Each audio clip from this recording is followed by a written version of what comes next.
الحمد للہ رب العالمین والعاقبۃ للمتقین والصلاة والسلام علی اشرف الانبیاء والمرسلین۔ سامعین محترم، اللہ رب العزت کا بے پناہ شکر ہے۔ اللہ رب العزت نے انسان کو اور جن کو اپنی عبادت کے لیے پیدا کیا ہے، اور جب انسان کو اپنا مقصد سمجھ میں آ جائے کہ اللہ تعالیٰ نے مجھے اس دنیا میں کیوں بھیجا ہے، اور اس دنیا میں اگر بھیج دیا ہے تو اب آیا کہ مجھ پر کیا ذمہ داری ہے کہ میں اس ذمہ داری کو پورا کروں اور اپنے خالق کو راضی کر سکوں، اپنے رب کو راضی کر سکوں۔ جہاں اس پرفتن دور کے اندر لوگ صرف اور صرف دنیا کی متلاشی بنے بیٹھے ہیں، دنیا کو حاصل کرنا چاہتے ہیں، وہاں اگر لوگ اس حکم کو یہ جان لیں، پہچان لیں، پڑھ لیں کہ اللہ نے تو انسان کو اپنی عبادت کے لیے پیدا کیا تھا، تو نہ جانے وہ لوگ کہاں گئے کہ جن کو یہ حکم سنایا جائے، جن کے آگے اللہ کا یہ پیغام رکھا جائے، اور وہ عزت آبرو کے ساتھ، خوش دلی کے ساتھ وہ اس حکم پر عمل کر کے اپنے رب کو، اپنے خالق کو راضی کر سکیں۔ تمام نیکیوں میں سے ایک نیکی یہ بھی ہے کہ انسان کا اخلاق اچھا ہو جائے۔ قرآن میں اللہ رب العزت ارشاد فرماتا ہے، وَإِنَّكَ لَعَلَىٰ خُلُقٍ عَظِيمٍ، کہ محبوب ہم نے آپ کو عظیم اخلاق کا مالک بنا کر اس دنیا میں بھیجا ہے۔ ہمارے نبی ارشاد فرماتے ہیں، حدیث کے راوی حضرت ابو درداء، آپ فرماتے ہیں کہ حضور نے ارشاد فرمایا کہ میزان پر اگر سب سے بھاری نیکی اگر کوئی ہوگی وہ انسان کا اخلاق ہوگا۔ اب انسان خود فیصلہ کر سکتا ہے۔ پیارے آقا نے فرمایا کہ سب سے بھاری نیکی اگر کوئی شخص حاصل کرنا چاہتا ہے تو وہ دنیا میں رہ کر اپنے اخلاق کو اچھا بنا لے۔ اگر آپ کوئی کاروبار کرتے ہیں، چھوٹا سا کاروبار بھی اگر آپ کرتے ہیں، تو اس کے اندر بھی اگر آپ کا اخلاق اچھا ہے تو اللہ اس کاروبار میں برکت ڈال دیتا ہے۔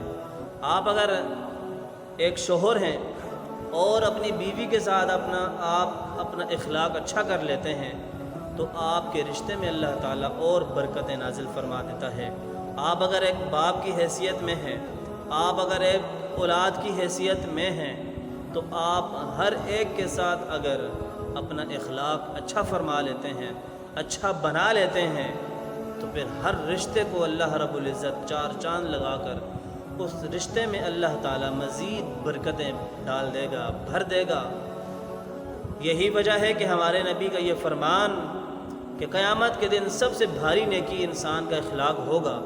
تو معاشرتی زندگی میں ہر انسان دیکھ سکتا ہے، سمجھ سکتا ہے کہ وہ کتنے لوگوں کے ساتھ دن میں ملتا جلتا ہے، کتنے لوگوں کے ساتھ اس کا سلام دعا، اٹھنا بیٹھنا اس کا ہوتا ہے۔ آیا کہ وہ اپنے اخلاق کو بھی دیکھے، چیک کرے، پرکھے کہ میرا اخلاق اپنے دوست کے ساتھ اچھا ہے، میرا اخلاق میرے پڑوسی کے ساتھ اچھا ہے، میرا اخلاق میرے نمازی کے ساتھ اچھا ہے، میرا اخلاق میرے امام کے ساتھ اچھا ہے۔ اگر میرا اخلاق امام کے ساتھ اچھا ہو جائے اور میرا اخلاق نمازی کے ساتھ اچھا ہو جائے، میرا اخلاق گلی میں گزرنے والے شخص کے ساتھ اچھا ہو جائے، میرا اخلاق ایک دنیا والوں کی نظر میں مجنون شخص کے ساتھ بھی اچھا ہو جائے، میرا اخلاق ایک غریب کے ساتھ اچھا ہو جائے، میرا اخلاق ایک امیر کے ساتھ اچھا ہو جائے،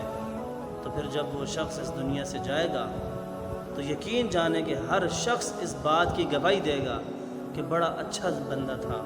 بڑا اچھا سلام دعا کرنے والا تھا، بڑی عزت کرنے والا تھا، چھوٹے بڑے کی عزت آبرو کرنے والا تھا۔ تو پھر یہی گواہیاں ہوتی ہیں کہ جو انسان کو معاف کروانے تک لے جاتی ہیں، اور جب انسان کے حق میں جب اچھی گواہیاں آنا شروع ہو جاتی ہیں تو پھر اس انسان کو اللہ تعالیٰ بھی معاف فرما دیا کرتا ہے۔ تو دنیا میں انسان کے پاس موقع ہے کہ وہ اپنا اخلاق کس قدر اچھا کر سکتا ہے۔ جو جتنا اخلاق اچھا کرے گا اپنا، اللہ تعالیٰ اس کو اتنا زیادہ نوازے گا، کیونکہ ہمارے نبی کا جب یہ فرمان ہم نے سن لیا کہ دنیا میں اچھے اخلاق والے کا جو عمل اچھا اخلاق ہوگا، کل بروز قیامت میزان پر سب سے بھاری عمل اور سب سے بھاری نیکیوں میں سے ایک نیکی اخلاق کی شکل میں ہمارے سامنے آئے گی۔ اللہ تعالی ہم سب کا حامی و ناصر ہو، اور دعا ہے کہ حضور جان کائنات علیہ الصلاۃ والسلام کا مبارک اخلاق کا حصہ، اس اخلاق کا نور والا حصہ تھوڑا سا ہمیں بھی عطا فرما دے۔ اللہ تعالی ہم سب کا حامی و ناصر ہو۔